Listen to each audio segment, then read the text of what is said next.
এই সময়ে কার দোষ বেশি কার দোষ কম এই কথা না বলে আমাদের একসাথে এই সংকট মোকাবেলায় এগিয়ে আসতে হবে। এবং আমাদের আরেকটা জিনিস, এই হামের প্রকোপ বৃদ্ধির পিছনে কাদের অবহেলা, কাদের অনিয়ম জড়িত আছে সেটাও সুষ্ঠুভাবে তদন্তের মাধ্যমে বের করে আনা প্রয়োজন।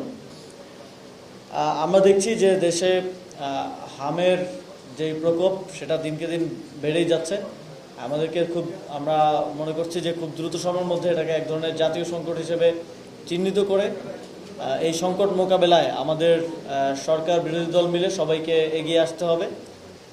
এবং এই সময়ে কার দোষ বেশি কার দোষ কম এই কথা না বলে আমাদের একসাথে এই সংকট মোকাবেলায় এগিয়ে আসতে হবে। এবং আমাদের আরেকটা জিনিস, এই হামের প্রকোপ বৃদ্ধির পিছনে কাদের অবহেলা, কাদের অনিয়ম জড়িত আছে সেটাও সুষ্ঠুভাবে তদন্তের মাধ্যমে বের করে আনা প্রয়োজন।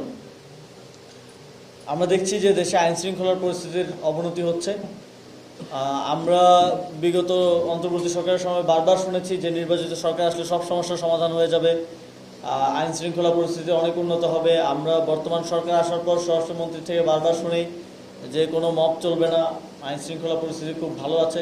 কিন্তু মাঠের পরিস্থিতি ভিন্ন, জনগণের নিরাপত্তা এক ধরনের শঙ্কা তৈরি হয়েছে এবং আমরা বিভিন্ন ধরনের আইন শৃঙ্খলার পরিস্থিতি যে ব্যাহত হচ্ছে সেটার বিভিন্ন ইনস্ট্যান্স আমরা সারা দেশে দেখতে পাচ্ছি।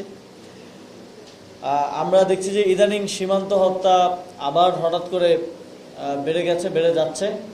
এটা একটা কনসার্নের বিষয়।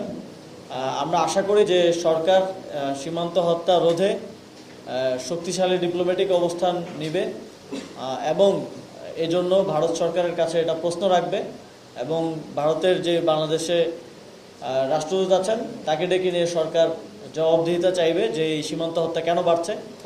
আমরা আমাদের দেশের নাগরিকদের নিরাপত্তাটাই সর্বাগ্রে দেখতে চাই।